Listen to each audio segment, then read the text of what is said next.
ito ay pinamagatang putot. Putot ay ang ikog, mandana ma'am. Ha? Putot yung ikog. Okay, bakit kaya siya tinawag na putot ang pamagat? Alam kay putot yung Sino ikog. ang may aso dito? Hindi Ay, na ako pala may confused, ma'am. aso. Okay. Tignan niyo si putot, oh. Putot o ikog. Ma'am, ako kaganda yung putot.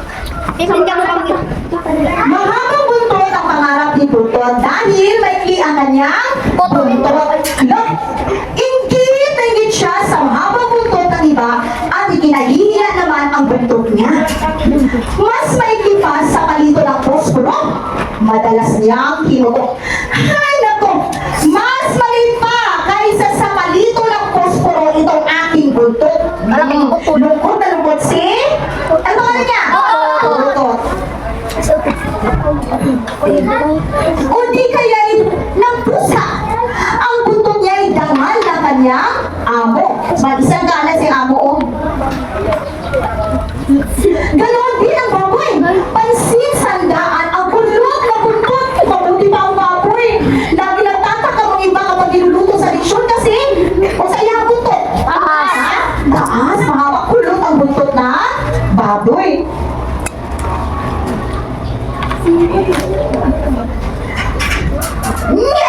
Pati ang kabayo, pwedeng buksan ang tanong ang buntot. Gayon naman ang iyak ni Putot. Okay. Ikinumpara ni Putot ang kanyang sarili, ang kanyang putot sa iba't ibang uri ng hayop. Mabuti pa ang baka. Hindi pa ni Putot. Mabuti pa ang baka. Pwedeng papaypay ang mahabang buntot. buntot. Iyak na naman si Putot. Mahaba rin ang buntot ng kalabaw na panghagupit sa kutot langaw. Bakit yung sa akin? Maikli. Yan ang sabi ni? Sino may sabi? Putot. Kahanga-hanga ang buntot ng matching. Nagagawang baging pag naglalambitin. Yan ang sabi ni? Putot. Bakit ka umiyak, kaibigan? Tanong kay Putot na nagdaraang bulate. Sino nakakita kay Putot? Bulate. Ang bulate. Bakit ka umiiyak, Putot? Kasi malas ako. Maikli ang buntot ko. Mabuti ka pa, uod. Mahaba ang buntot mo. Sino may sabi? Si Putot. Iyak na iyak. Kamu na ba hilak daw mo, Ben?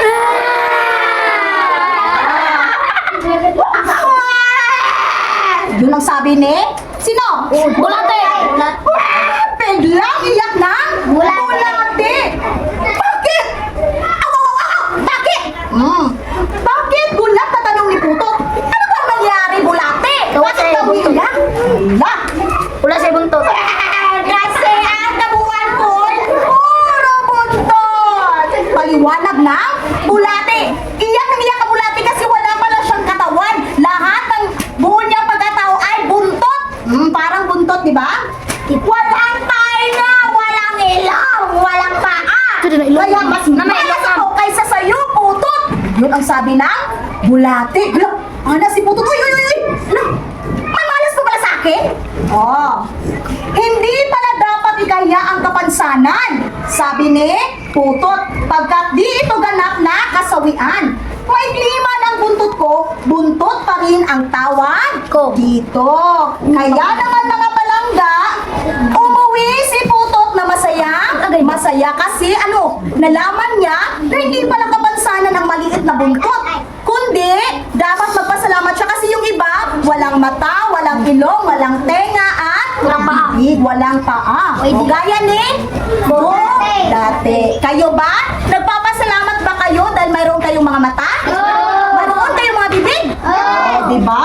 At dyan nagtatapos ang ating kwento na pinamagatang Putot. Si Putot ay anong uri ng hayop? Iro. Ha? Aso. Sa Tagalog? Aso. Ano ang boses o tunog na? Diba? Okay, plakan daw din dyan.